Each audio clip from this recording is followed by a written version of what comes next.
Okay, so we've seen his beast mode detail.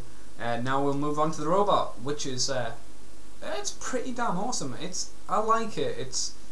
The face is unfortunately the mutant type faces, which you got, Prime with his silly little bat head and Megatron with his, I don't know, weird cocoon head thingy that was going on.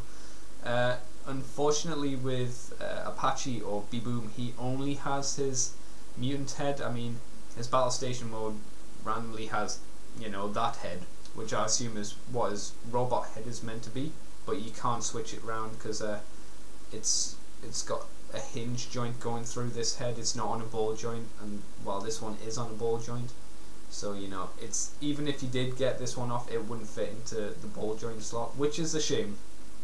But even so, for a mutant head, it's not a bad head. I can live with it quite happily. It's nice. It's pretty good. I do like all the weaponry detail, like these kind of missile launchers on his shoulders or arms or whatever you want to call it, pecs maybe. I think that's pretty cool. And you can pull out these kind of things if you wish. For that, I prefer to have them in because that's how they're supposed to be. But it is your choice. If you want to have them with extra firepower, pull them out. One problem I do say is the way he holds his gun, and this will be more clear in the detail part. But because of the way his hands formed, he's got this weird hooked kind of thumb. It's a bit like that, and you need to hook the gun in that way, and it kind of comes off so the gun's always at an angle. You need, like, that's his hand straight, so his gun is at an angle, which isn't great, but some problems can't be solved. Altogether though, the robot detailing and the beast mode fur and stuff pulls off nicely, and I do like the colour for him. The blue and the gold kind of and the grey as well pull off and work nicely together. I think it's pretty movable as well. Problem again is the way these shoulders are made. He can't really get his arms any further out than that, which is the same problem in beast mode, which I talked to you about. But he's got all the same. His arms twist, they bend a little bit, not a lot unfortunately, and he does have his hands on a wrist joint. He twirls on his waist. Legs go up. Also, they can go, if you want to break his leg, push it that way, you sick people. So yeah, altogether pretty good. So we'll have a quick look at his detail, because he's got he's got a good amount of detail, I'd say, on his robot mode. So we'll have a look at that right now. Okay, so here is the final part of the video, his detail part for his robot mode. And we'll get my trusty pen, if I can find it on my desk. I can. Well, this one will do anyway. So yeah, we'll bring them in a little bit closer so you can see the beautiful detailing on the face, the mutant face. He's got this cool kind of army buzz cut hairstyle, which I like. It's almost a mohawk kind of thing, which is pretty cool. He kind of looks a bit like Mr. T. If Mr. T was pushed together with a mandrill gorilla thingy, and he's got this cool pissed off grin. Not even a grin, it's a sneer.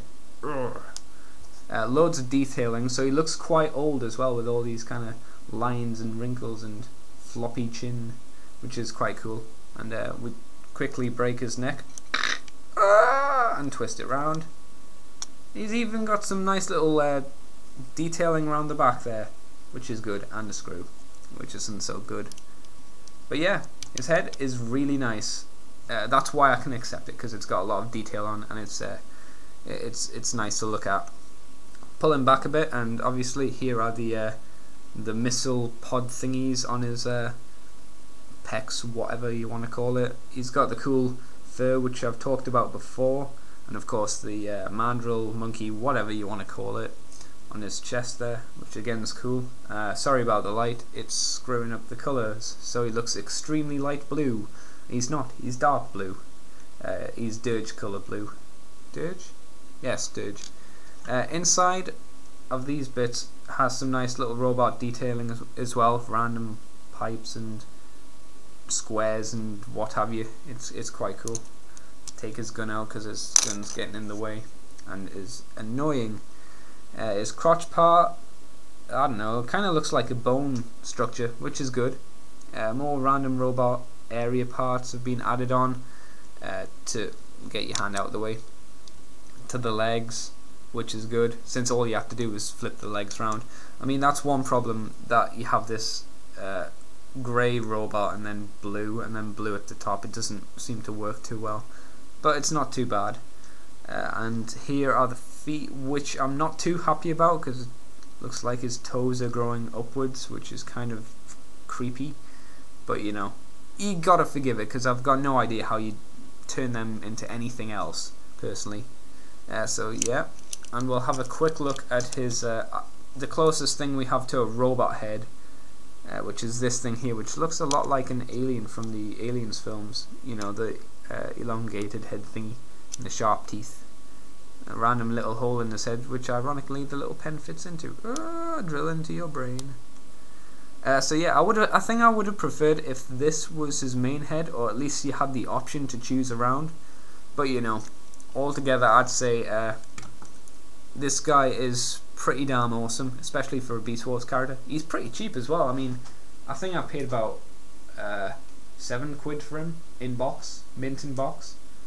So you know, you can't go wrong for a price like that.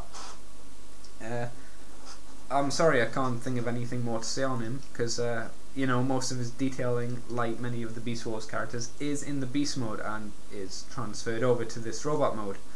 I hope this has made you consider buying B-Boom or Apache. I'd recommend Apache because Apache's usually cheaper than B-Boom. B-Boom, for some reason, like some of the other Beast Wars figures in their boxes, are ridiculously high priced. But anyway, thanks for watching, guys, and I guess I'll see you later for, I don't know, something else. I'll find something else to do a review on.